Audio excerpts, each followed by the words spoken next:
Welcome to your new employee self-service training. Today, we are talking about the new look of our iSolved HCM employee view, and we hope that you like it as much as we do. Even though we have a new look on our platform, you can still continue to generate your pay stubs, W-2s, do things like ask for time off, and other features that you've enjoyed in the past. Let's get started. We'll begin by using the time and attendance icon. You'll notice that once I select time and attendance, subtopics expand on the right-hand side. The pay and the personal icon will behave the same way, allowing you to navigate to those areas of need. Next, we will explore the tiles on the homepage.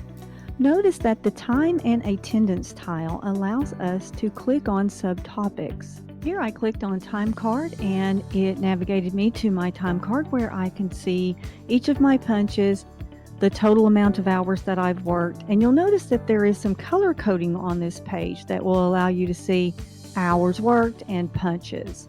The home icon will then navigate me back to my home page and I can select the My Calendar. This too will contain color codes. I will be able to see any scheduled holidays and any time off requests that I've put in, whether pending or approved. Selecting that home icon again. And of course I can select time off and put in for a time off request. Again, the navigation will be a little different, but the end result will be the same. I enjoy the recently visited tile because it allows me to navigate back to areas I've previously used. You'll notice that going down the left side of the page where the icons are listed, Pay provides me the subtitles, as well as the tile on the home page does the same thing. The personal tile also provides the same subtopics as the icon shown on the left side of the page. When it's time for an employee to punch in during the day, they can use the Speed Punch icon, the pink button with a plus sign. One left mouse click, which presents two additional icons. First, we'll talk about the detailed punch. One left mouse click, and we can see that we can add in a punch. Notice the detail. It will show the location.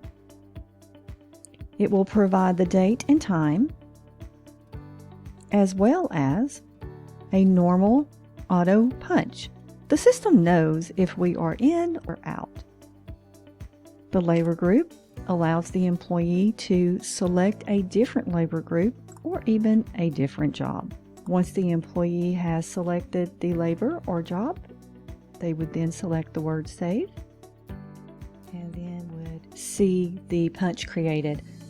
Once finished, select I'm done, and that drives us back to the home page. The plus sign is known as the quick punch.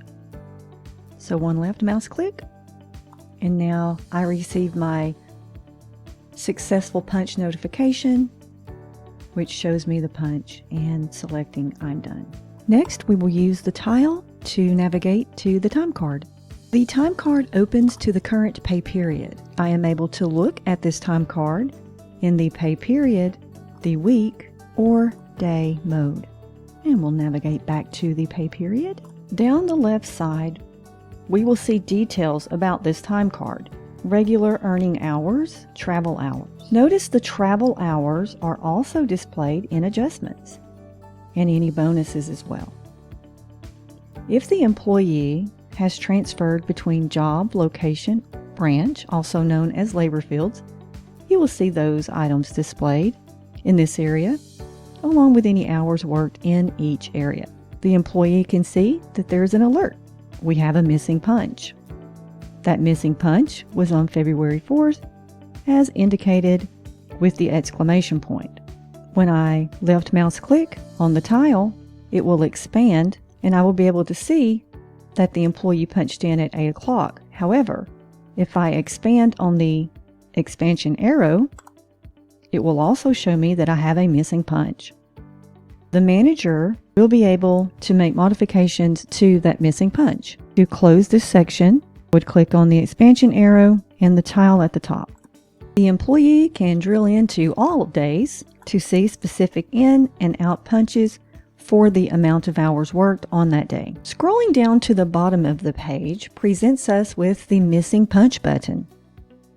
Remember that we have a missing punch on February 4th. When I scroll down, I'm able to then select the Missing Punch button, one left mouse click, and now I will see the date of the missing punch, the time of the missing punch, and what type of punch it was. This also gives the employee an ability to enter in any notes that would be associated with that punch. And then from there, select Save. It will register the punch and then notify the manager there is a missing punch for them to go in and approve. Once the employee submits the missing punch, they also have other capabilities on the time card screen. The upper left-hand corner allows them to approve the time card, or they could also add a record to the time card if the company allows them to do so. Going over to add a record, there are some different things here. In most companies, employees are allowed to create a quick punch or add a punch. Other companies may allow job allocation or hour allocation. In this instance, we're going to talk about adjustments. To add an adjustment like mileage, tips, or travel time, you would be able to select the date, enter the type of adjustment, enter in the amount, and then select Save. The system shows that the record has been saved correctly. And then on the left side, I would be able to see the $50 adjustment. The manager is also able to see this. Next, we're going to go to the My Calendar. This provides the employee with information such as when scheduled to work, any absences that are on the books, if they're pending, or if they're approved, and even if they've been processed. So from this calendar, you can go back and forward through the months. I can also manage this information directly from the screen. On the left-hand side, it's going to give me a summary. And then I'm able to click on different items and turn off items.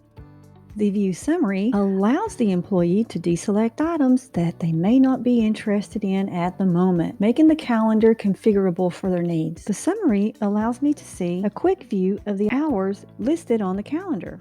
The summary provides a nice overview of the time I have approved or pending or scheduled. Next is the Time Off Request button. A summary of the leave accruals are presented, showing the different policies that are available and the number of hours remaining for each absent policy. Use the button to drill down into the details and find current service dates, length of service, and award dates. The actual accrual amount is listed, as well as other items and information. The summary presents upcoming, pending, and part-time off.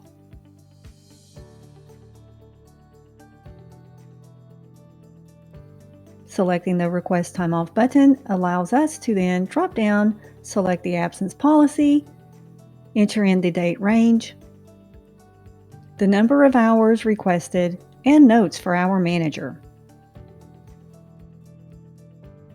Once the time off has been submitted, the manager receives an email alert and an alert on the dashboard. Next on the agenda is the direct deposits. I'm able to see the type of direct deposits I use.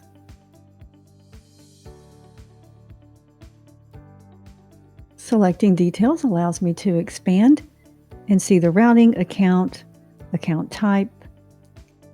If I need to edit this, then all I have to do is select the Edit button and then I can make updates. Next, we navigate to Pay History. This is where I'm able to select the pay stub I wish to see, and then I'll use the expansion arrows to see the full details of each category. You'll notice up to the right, I can also go back through the years. Scrolling down to the bottom of the page, we'll be able to download. Here you can put in a date range, or you can select to download the specific pay stub that you need. So simply point and click, selecting the date for the check stub that you wish to produce, and you'll be able to print that to a hard copy printer or save it to your device. Next, we will talk about the Tax Update Wizard. If you're able to update your taxes, you have a handy dandy wizard. All you have to do is hit the Start button, and then it's going to take you through both your federal and your state forms. First, you're going to start with the Start button. This will allow you to point and click on the appropriate selections. Again, this will be for federal and state. Our last area to visit is the personal page. When employees are allowed to edit their own information, such as address, contact information, emergency contacts, beneficiaries, dependents, this is where we would go. Again, we're going to use the expansion arrows, and we would use the edit button to begin editing that information. We'll open up the contact section, and this again is where you will click to open and begin to edit that contact.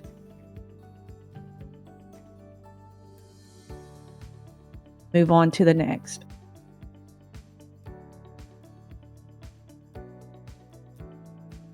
You'll notice that when I select the button, I am now able to hover, use the edit. It would then allow me to make updates to my emergency contacts or my contacts information. Thank you for joining us for the employee portion of the new iSolved Employee Self-Service Portal.